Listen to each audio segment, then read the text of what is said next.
नमस्कार। 9 की 9 खबर में आपका स्वागत। मैं राहुल ओझा आपके साथ। पटना से बड़ी खबर है, जहां विधायक शंकर सिंह के घर पर हमला हुआ है। सरकारी आवास पर यह हमला हुआ है। गेट पर लगे नेम प्लेट को तोड़ दिया गया है। सचिवालय थाने को इसकी सूचना दी गई है। पूर्णिया के रुपौली से विधायक है शंकर सिंह। उपचुनाव में निर्दलीय शंकर सिंह जीत करके आए और जीत के बाद उन्होंने जेडीयू को समर्थन दिया है और गेट पर लगे जो नेम प्लेट है उसको तोड़ दिया गया। ये तस्वीर आपको दिखा रहे हैं, जहां पर देखिए कैसे वहां तोड़फोड़ की गई है। विधायक शंकर सिंह के घर की तस्वीर, जहां पर हमला अपराधियों ने किया है। सरकारी आवास की तस्वीर है, जहां पर देखिए नेम प्लेट आपको टूटा हुआ दिखाई दे रहा होगा। सरकारी आवास यह, जहां पर हमला किया गया। अमित हमारे साथ न्यूज 18 संवाददाता जुड़ गए हैं। अमित, अब तक कुछ पहचान हो पाई है जिन्होंने इस तरीके से हमला किया, तोड़फोड़ की? विधायक की तरफ से कोई बयान? देखिए, जो तोड़फोड़ की घटना हुई है, इसको लेकर के शंकर सिंह ने तत्काल जो स्थानीय थाना सचिवालय उसको जानकारी दी थी और कल देर रात की ये घटना है, तो तत्काल मौके पे सचिवालय पुलिस की टीम पहुंची थी और जो पदाधिकारी है उन्होंने पूरे तौर पे छानबीन की है। फौरी तौर पे जो सीसीटीवी कैमरे हैं वो खंगाले गए, लेकिन आज विस्तृत छानबीन जो है वो आगे बढ़ेगी। हज भवन का कार्यालय जब खुलेगा तो वहां से भी, चूंकि सामने ही इनका आवास है, हज भवन के ठीक सामने आवास है, तो उस सीसीटीवी को भी खंगाला जाएगा और ये जानने की कोशिश करेगी पुलिस, ये पहचानने की कोशिश करेगी कि कौन वो शरारती तत्व है जिन्होंने शंकर सिंह के जो आवास है उस पर आकर के इस तरह से हमला किया है। शंकर सिंह से जब हमारी बात हुई फोन पे, तो उन्होंने बताया कि वो कल देर शाम पटना पहुंचे थे। रुपौली से, पूर्णिया जिले से वो आते हैं, रुपौली के विधायक है, तो वो अपने परिजनों के साथ पहुंचे थे। आज चूंकि विधानसभा का सत्र भी शुरू होना है, बजट सत्र, तो इसी के लेकर के वो आए थे और कल शाम वो अपने परिजनों के साथ बाहर निकले थे घूमने के लिए। जब वो लौटे तो सब कुछ ठीक था। 10 साढ़े 10 बजे का वक्त उन्होंने बताया। जब वो वापस अपने सरकारी आवास लौटे तो उस समय सब कुछ सामान्य था, लेकिन अचानक देर रात जब आवाज आई, जोर की आवाज आई, तो वो अपने बॉडीगार्ड्स, अपने जो समर्थक है उसके साथ जब बाहर निकले तो उन्होंने देखा कि नेम प्लेट टूटा हुआ है और रोड़े जो है वहां पे बिखरे हुए हैं। इस बात की तत्काल जानकारी शंकर सिंह ने स्थानीय थाना सचिवालय को दी और पुलिस मौके पे पहुंच करके छानबीन में जुटी है। अभी इस बाबत पटना पुलिस कप्तान या दूसरे किसी भी बड़े अधिकारियों का अमित, विधायक जी ने कुछ शक जताया किसी पे आशंका जताई? क्या कुछ अदावत हो सकती है? क्या वजह हो सकती है? देखिए, वजह क्या है इस बाबत उनसे हमने जब पूछा तो उन्होंने साफ तौर पे कहा कि हम जनता के चुने प्रतिनिधि हैं, निर्दलीय हमने चुनाव जीता है, तो जनता के हम चाहते हैं। पटना में जहां तक बात है, तो पटना में चूंकि इस जगह पे सरकारी आवास में पहली दफा हम आए हैं, चुनाव जीत करके बीते साल ही हम चुनाव जीते और फिर सरकारी आवास में जब हम आए हैं, तो हमारी किसी से कोई अदावत नहीं है। कौन वो लोग हैं, हालांकि इशारों में उन्होंने ये बात जरूर आशंका जताई है कि इसी इलाके में जो है पूर्णिया के रुपौली के जो पूर्व विधायक है बीमा भारती, वो भी रहा करती थी, उनके लोग भी रहा करते थे, तो इशारा उन्होंने जरूर जताया कि हो सके तो इसके पीछे राजनीतिक रेस हो सकती है। लेकिन आधिकारिक रूप से या फिर यूं कहे तो बयान के तौर पे उन्होंने साफ ऐसा कुछ नहीं कहा है कि पुलिस मामले की छानबीन करेगी और छानबीन के बाद तस्वीरें साफ हो जाएगी। जी चलिए, शुक्रिया अमित इस अपडेट के लिए आपका।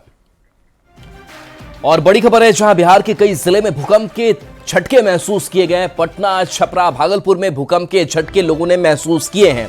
इसके साथ साथ अररिया, मोतिहारी में भी ये भूकंप के झटके महसूस किए गए। समस्तीपुर में धरती डोली 2:35 का रात का वक्त जब ये झटके महसूस किए गए। लोग 2:35 पर सो रहे थे, उसी दौरान जब बिस्तर पर थे उन्होंने झटके को महसूस किया। भूकंप का केंद्र नेपाल बताया जा रहा है। 5.5 रिक्टर स्केल पर इसकी तीव्रता मापी गई है, यानी कि तीव्रता भी काफी थी और लोगों ने इस झटके को महसूस किया। हालांकि राहत की बात की कहीं से कोई नुकसान होने की खबर सामने नहीं आई है, लेकिन तस्वीरें भी कई जगहों से सामने आई। लोग सहम गए, लोग अपने रिश्तेदारों को कॉल करना शुरू कर दिया कि क्या सभी सुरक्षित हैं, किस तरीके के भूकंप के झटके उन लोगों ने महसूस किए। तो पटना के लोगों ने भी भूकंप के झटके महसूस किए। क्या कहा पटना के लोगों ने, आइए आपको सुनाते हैं। आधी रात को पटना समेत उत्तर बिहार के कई जिलों में भूकंप के जोरदार झटके महसूस किए गए। हालांकि जान माल के नुकसान की कोई सूचना नहीं है। राजधानी में भी कई लोगों ने भूकंप के झटके महसूस किए हैं। जरा बातचीत करते हैं कि आखिर 2:36 पर कैसा लगा, क्या एहसास हुआ आपको? हाँ, थोड़ा झटका लगा, हिला, पंखा वंखा हिल रहा था, ऐसा थोड़ा लगा, महसूस हुआ। डर के घर से बाहर भी निकले? नहीं, जब तक मैंने समझ पाते तब तक तो शांत हो गया। फिर जी, आप लोगों ने क्या महसूस किया? कुछ सेकंड के लिए 2-4 सेकंड के लिए महसूस किया गया कि भूकंप के झटके आ रहे हैं। पलंग पे मैं बैठा हुआ था तो लगा जैसे कोई हिल रहा है। मैं एक बार उठने की कोशिश भी किया, उसके बाद भूकंप नहीं हुआ। फिर दोबारा जब बैठा फिर एक बार महसूस हुआ। तो ऐसा कोई जान माल नहीं हुआ, लेकिन हाँ भूकंप झटके महसूस किए गए। जी, लेकिन घर में भी सभी लोग जग गए होंगे? जगने हाँ ऐसा कोई बात नहीं है। बच्चे लोग थे घर में, वो लोग अपना सो रहे थे, मैं जगा हुआ था, तो मेरे को अपना एहसास हुआ। क्या नाम हुआ आपका? मनोज कुमार। आपने ही महसूस किया? हाँ, मैंने भी महसूस किया। सोया हुआ था, वाइफ ने उठाया कि भूकंप आ गया है, देखिए तो सो लेटे हुए थे, लेकिन कोई डर वाली बात नहीं थी कि अब इस टाइप के झटके इतने आने लग गए हैं कि कोई बहुत घबराहट नहीं थी। झटके महसूस हुए। टेबल पर पानी का गिलास रखा तो गिलास गिर गया झटका से। घबरा के हम लोग भी उठ गए, घर के लोग भी उठ गए। दहशत तो हो गई थी, लेकिन फिर कुछ सामान है, कुछ नुकसान नहीं हुआ।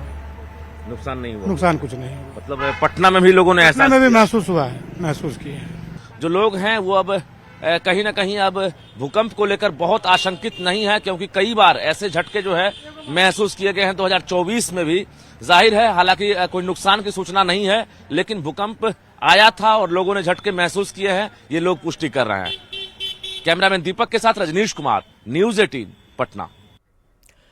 मोतिहारी में देर रात भूकंप के झटके महसूस किए गए। लगभग 2:30 बजे के करीब हल्का कंपन महसूस हुआ। मोतिहारी के हरसिद्धि, अरेराज, रक्सौल और नेपाल से सीमावर्ती इलाकों के लोगों को भी भूकंप के झटके महसूस किए गए। वहीं अररिया में भी भूकंप के झटके इतने तेज थे कि छत के पंखे झूमर हिलने लगे। भूकंप का केंद्र नेपाल में था, जिसका असर बिहार के सीमावर्ती जिलों तक साफ देखा गया। अच्छी बात यह है कि अब तक कहीं से भी किसी नुकसान की कोई खबर नहीं है। वहीं गोपालगंज में भी भूकंप के झटके महसूस किए गए। तीव्रता 5.1 मापी गई है। भूकंप के दौरान सदर अस्पताल में भर्ती मरीज भी परेशान नजर आए। भूकंप के झटके महसूस होने के बाद इमरजेंसी वार्ड के मरीज बाहर निकल गए। राहत की बात रही कि किसी तरह के जान माल के क्षति की खबर नहीं है। भूकंप के हल्के झटके महसूस किए गए।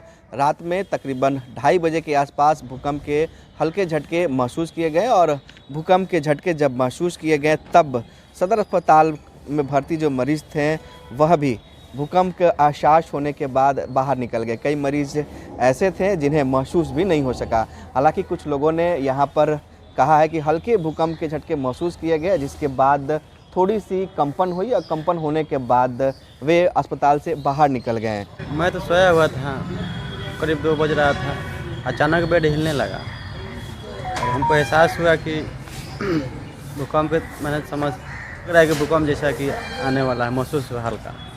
बेड से निकले, बाहर रूम से निकले, ऐसे कुछ तो क्षति हुआ नहीं। क्या नाम है? राहुल कुमार। मेरा देह सर चक्कर दे रहा था, उस समय बहुत मेरा तबीयत भी खराब था। बेड पर थी? नहीं, अपने घर पे थी। तो कैसे महसूस कैसे हुआ? ऐसे लगा था चक्कर आ रहा है, पैर कांपने लगा। हाँ, फिर उसके बाद अब कुछ नहीं। तो लोगों ने साफ तौर पर कहा कि जब भूकंप के झटके महसूस किए गए तब उनमें कंपन हुई और थोड़ी देर के लिए अफरा तफरी का माहौल भी रहा। हालांकि किसी तरह के जान माल की क्षति नहीं हो सकी है और भूकंप का जो केंद्र था वो नेपाल बताया जा रहा है। गोपालगंज के डीएम प्रशांत कुमार सीएच ने भूकंप के झटके आने के बाद स्वास्थ्य विभाग और आपदा विभाग को अलर्ट मोड में रहने का निर्देश दिया है। गोविंद कुमार, न्यूज 18 गोपालगंज। और इस बीच पटना से बड़ी खबर, जहां मनेर थाना क्षेत्र में जमकर रोड़ेबाजी हुई है। लोदीपुर ब्रह्मचारी गांव में रोड़ेबाजी हुई है। आपसी विवाद को लेकर के रोड़ेबाजी हुई है। पुलिस के सामने भी रोड़े चले। रोड़ेबाजी में कई लोग घायल बताए जा रहे हैं। घटनास्थल पर पुलिस बल की तैनाती है। तो देखिए, आपसी विवाद हुआ और इसी विवाद को लेकर के रोड़ेबाजी शुरू हो गई। लोदीपुर ब्रह्मचारी गांव की घटना सामने आई, जहां आपसी विवाद में यह रोड़ेबाजी हुई और पुलिस मौजूद थी, लेकिन पुलिस के सामने ही रोड़े चलते रहे और रोड़ेबाजी में कई लोग घायल बताए जा रहे हैं, जिनको इलाज के लिए अस्पताल में भर्ती कराया गया है। घटनास्थल पर पुलिस बल की तैनाती है। तो दो पक्षों के बीच यह रोड़ेबाजी हुई है, जमकर रोड़ेबाजी हुई है। बताया जा रहा है कि पुलिस की मौजूदगी में भी रोड़े चलते रहे, लोग घायल होते रहे, लेकिन रोड़ेबाजी थमने का नाम नहीं ले रही थी। लगातार पुलिस रोकती रही, लेकिन इसके बावजूद आपसी विवाद को लेकर के दोनों तरफ से रोड़े चलाए जाते रहे। तो रोड़ेबाजी में कई लोग घायल हैं, जिनको इलाज के लिए अस्पताल में भर्ती कराया गया है। अमरजीत हमारे साथ न्यूज 18 संवाददाता जुड़े हुए हैं। अमरजीत, किस बात को लेकर के ये रोड़ेबाजी हुई और पुलिस वहां पर क्या पहले से मौजूद थी? जी देखिए, ये आपसी विवाद का मामला है मनेर के ब्रह्मचारी गांव में, और ये विवाद सुलझाने के लिए पुलिस भी पहुंची थी और उसी दौरान जो है दोनों पक्ष में जो है पहले हो हंगामा हुआ, उसके बाद जो है रोड़ेबाजी शुरू हो गई। दोनों पक्ष को पुलिस समझाती, उससे पहले रोड़ेबाजी हो गई और उसमें पुलिस पहले बचती हुई नजर आई, फिर बाद में जो है पुलिस फिर अब सख्ती अपनाई और फिर दोनों को शांत कराई। इसमें रोड़ेबाजी दोनों तरफ से हुई है, मामूली रूप से लोग घायल भी हुए हैं, लेकिन पुलिस की बात की जाए तो वहां मौजूद थी और उसी दौरान ये घटना घटित हुई है। जी चलिए, शुक्रिया इस अपडेट के लिए अमरजीत आपका।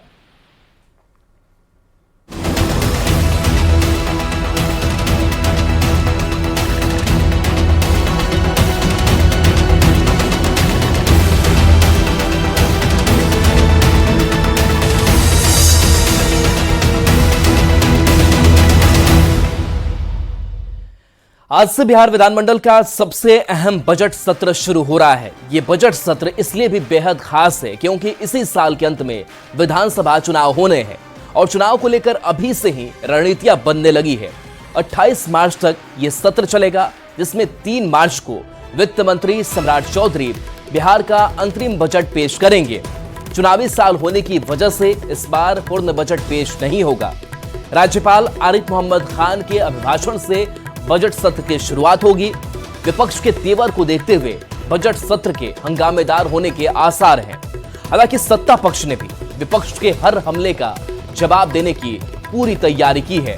तो बजट सत्र की शुरुआत और ये बजट सत्र काफी अहम, हालांकि ये अंतरिम बजट होगा क्योंकि इस बार विधानसभा के चुनाव होने हैं, तो ऐसे में कोई बड़े वादे नहीं किए जाएंगे। हालांकि देखना होगा कि इस बार के बजट में क्या क्या खास रहता है। 28 मार्च तक ये बजट सत्र चलना है, जिसमें 3 मार्च की अगर बात करें तो ये खास दिन, क्योंकि इसी दिन वित्त मंत्री सम्राट चौधरी बिहार का अंतरिम बजट पेश करेंगे।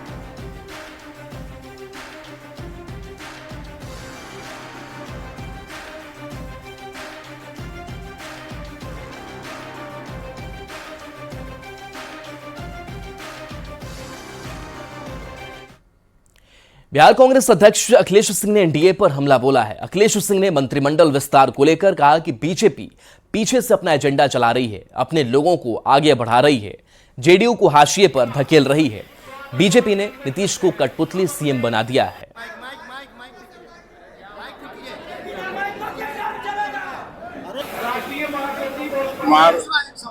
किस मानसिकता से सरकार चला रहे हैं? अभी मंत्रिमंडल के गठन का सवाल आप पूछ रहे थे। उनके पार्टी को तो कोई जगह मिली नहीं, गठबंधन दलों में दूसरे पार्टी को कोई जगह मिली नहीं। इसका मतलब पीछे से भारतीय जनता पार्टी अपना एजेंडा चला रही है, अपने लोगों को आगे कर रही है और इन लोगों को हाशिए पर ढकेल रही है। भाषण में जरूर मोदी जी उनको लाडले मुख्यमंत्री कहते हैं, लेकिन उनको कठपुतली मुख्यमंत्री बना के रखना चाहिए। नीतीश कैबिनेट के विस्तार और विभाग बंटवारे पर सियासत जारी है। मुजफ्फरपुर पहुंची महिला कांग्रेस के राष्ट्रीय अध्यक्ष अलका लांबा ने बिहार सरकार और केंद्र सरकार पर जमकर हमला बोला। उन्होंने नीतीश कैबिनेट के हुए विस्तार पर भी सवाल उठाए। नहीं आचार संहिता लगने वाली है और मंत्रिमंडल का विस्तार के नाम पर रेवड़ी पार्टी जा रही है। क्या कर लेंगे जिन्होंने कल शपथ ली है? क्या कर लेंगे 6-4 महीने में? आप जातियों को जो है संतुलन बनाने के लिए आपने ये किया है, लेकिन जाति संतुलन आप करना चाहते तो आप जाति जनगणना के आंकड़े जो दिल्ली में सर्वे रोककर मोदी जी बैठे हैं वो करवाते, और जिसकी जितनी आबादी जो राहुल गांधी जी का नारा है उसकी उतनी भागीदारी को सुनिश्चित करने का काम होता, जो बिहार में नहीं हुआ है। कैबिनेट विस्तार को कांग्रेस के वरिष्ठ नेता प्रेमचंद मिश्रा ने खानापूर्ति बताया और कहा कि नए मंत्री 4 से 5 महीने में क्या कर लेंगे। पूर्ति किया है, अब जाति बिना हमने इस बना दी, इस बना दिया, अब 2-4 महीने के लिए बनाए, कौन क्या उस विभाग को पहुंचाने में समय लग जाएगा। ये खानापूर्ति की है, बनाना होगा 4 साल तक क्यों बना? बीजेपी के बने हैं और अन्य पार्टियों के नहीं बने। बीजेपी को कोटा था वो अलग बात है, लेकिन जिन लोगों को मंत्री बनाया गया अब 2-4 महीने में क्या करेंगे वो? ये सिर्फ खरापूर्ति है, इसके सिवा कुछ नहीं। बिहार के नए सूचना प्रावैधिकी मंत्री कृष्ण कुमार मंटू ने सीएम नीतीश से मुलाकात की। सीएम नीतीश से मुलाकात के कृष्ण कुमार मंटू ने कहा कि जिस विभाग के वो मंत्री बनाए गए हैं उसको सबसे पहले नीतीश कुमार संभाल चुके हैं। मुख्यमंत्री ने जो जिम्मेदारी दी है उसे निभाएंगे, युवाओं को रोजगार देने के लिए काम करेंगे। सब किया हमको जिस विभाग का मंत्रालय दिया गया है उसके पहले मंत्री आदरणीय नीतीश कुमार जी रहे हैं। कितनी बड़ी जिम्मेदारी हमें मिली है। हमारे प्रधानमंत्री जो सपना है कि आत्मनिर्भर भारत, मुख्यमंत्री का सपना है हम युवाओं को रोजगार, वो विभाग है और उसमें हमको काम करने का अवसर मिला है। निश्चित रूप से हम युवाओं के लिए ऐसा माहौल, ऐसा परिवेश बनाएंगे हमारे युवाओं को यहाँ रोजगार मिले। बिहार सरकार के वन एवं पर्यावरण मंत्री सुनील कुमार ने सीएम नीतीश से मुलाकात की। मुलाकात के बाद कहा कि सीएम नालंदा जिले से हैं, जहां से वो विधायक है। नीतीश कुमार से आशीर्वाद लेने गया था। मंत्री ने कहा कि उन्हें जो जिम्मेदारी मिली है बेहतर काम करेंगे। के ही हमारे माननीय मुख्यमंत्री जी हैं, उनसे आशीर्वाद लेने गया था। जो हमको विभाग मिला है उन विभाग में माननीय मुख्यमंत्री जी ने भी काफ़ी काम किया है और वन पर्यावरण है तो बिहार के कई क्षेत्रों से प्रभावित होते हैं और लाभान्वित होंगे। ऐसे क्षेत्रों में उनका काम चल रहा है और हमने भी कुछ इनपुट दिया। बिहार में मंत्रिमंडल विस्तार में जातीय समीकरण को साधने की कोशिश पर कांग्रेस सांसद तारिक अनवर ने पलटवार किया। उन्होंने कहा कि चुनावी साल में अब ये लोग ऐसे ही तिकड़म आजमाएंगे। भारतीय जनता पार्टी हमेशा कहीं भी राज्य स्तर का हो, केंद्र स्तर का हो, तो चुनाव जीतने के लिए सारा तिकड़म करते हैं वो। अब वो जाति समीकरण मिलाएंगे, कोशिश करेंगे कि इसी बहाने जाति विशेष को अपनी तरफ आकर्षित किया जाए। लेकिन हमको लगता है कि बिहार के लोग समझ चुके हैं 19 साल में भाजपा और नीतीश कुमार की जो सरकार है उसके कार्यकलाप से बिहार की जनता पूरी तरह से अवगत। होली के दौरान भारतीय रेल पर यात्रियों का भारी दबाव है। पटना से होकर दिल्ली, मुंबई, बेंगलुरु या दूसरे राज्य को जाने वाले किसी भी ट्रेन की किसी भी क्लास में कोई सीट उपलब्ध नहीं है। यह तस्वीर 1 मार्च से लेकर 20 मार्च तक देखने को मिल रही है। इधर यात्रियों की इस भीड़ को देखते हुए पूर्व मध्य रेलवे ने दिल्ली मुंबई रूट पर कुछ स्पेशल ट्रेन जरूर चला रही है ताकि यात्रियों की परेशानी थोड़ी कम हो सके। पूरी खबर पर पटना जंक्शन से संवाददाता अमित कुमार की रिपोर्ट देखिए। होली के दरमियान जो है वो दिल्ली से पटना और पटना से दिल्ली या फिर मुंबई से पटना या मुंबई से दिल्ली, बेंगलोर से पटना या पटना से बेंगलोर जाने वाले जो यात्री हैं उन्हें निराशा जो है वो झेलनी पड़ेगी, क्योंकि इन सभी रूटों पर चलने वाली जो ट्रेनें हैं अत्यधिक ट्रेनें में जो है वो कोई भी टिकट अवेलेबल नहीं है। वेटिंग हो चुका है, सारे के सारे ट्रेनों में जो टिकट है वो वेटिंग हो चुका है। और बताते ये चले कि बात हम करें तो अभी भी सही देख सकते हैं कि पटना जंक्शन पे यात्रियों की भारी भीड़ आने लगी है। और होली की खास तौर पे बात करेंगे तो होली के समय में और भी यह भीड़ जो है उसमें काफ़ी वृद्धि देखने को मिलती है। बताते ये चलें कि जो वेटिंग की स्थिति है होली के दौरान की, तो 11 मार्च से 17 मार्च तक की हम सूरत हाल बता रहे हैं। जो ट्रेनें हैं उसके बारे में बताते चले कि पटना से जो दिल्ली जाने वाली जो ट्रेनें हैं 15,483 महानंदा, उसमें वेटिंग है। चाहे थर्ड एसी की बात करें तो या स्लीपर की बात करें तो स्लीपर में 19 से लेकर के वेटिंग जो है वो चल रही है। और थर्ड एसी की बात करें तो थर्ड एसी में भी वेटिंग है, सेकंड एसी में वेटिंग है। पुलिस से पटना वाली आने वाली संपूर्ण क्रांति की बात करें तो उसमें वेटिंग की जो रेशियो है वो 100 से अधिक चली गई है। और इसी तरह से राजधानी एक्सप्रेस की बात करें 12,423 की राजधानी एक्सप्रेस की बात करें तो वहाँ पे भी वेटिंग नज़र आ रही है। तेजस एक्सप्रेस की बात करें तो वहाँ पे भी नज़र आ रही है। वेटिंग जो है वो सभी श्रेणी में जो है वेटिंग नज़र आ रही है, चाहे वो अप हो या डाउन हो, दोनों ही ट्रेनों में वेटिंग नज़र आ रही है। पूर्वोत्तर एक्सप्रेस संपर्क क्रांति जो है उसकी अगर हम बात करें तो उसमें भी जो है वो वेटिंग नज़र आ रही है। पूर्व मध्य रेलवे ने जो है वो कई स्पेशल ट्रेन चलाए हैं जिसमें फ़िलहाल सीट उपलब्ध है। अगर अभी भी आप सीट नहीं लेते हैं, अपना आरक्षण नहीं करवाते हैं तो वो भी फुल हो जाएगा। तो कह सकते हैं कि होली को लेकर के रेल पर यात्रियों की भारी बोझ है, भारी भीड़ है। और इसी को देखते हुए रेलवे ने स्पेशल ट्रेनें जो है वो चलाई है, लेकिन उसकी भी संख्या जो है वो सीमित है। अमित कुमार, न्यूज़ 18 पटना।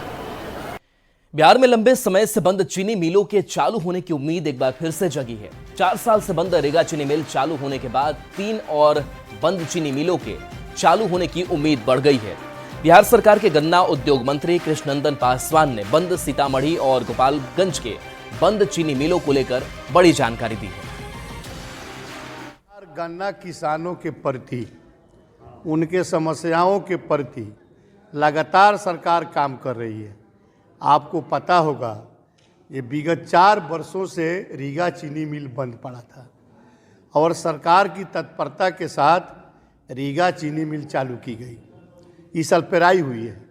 और 3 चीनी मिलें जो बंद पड़ी है उसमें सासा मूसा भी है और सीतामढ़ी का 2 चीनी मिलें हैं, उसको सरकार अवलोकन करा रही है। अवलोकन के बाद में परिस्थिति कैसा आएगा, सरकार चालू कराने के दिशा में प्रयत्नशील है। और चलिए न्यूज़ 18 बिहार झारखंड पर खबरें आपके लिए लगातार जारी है।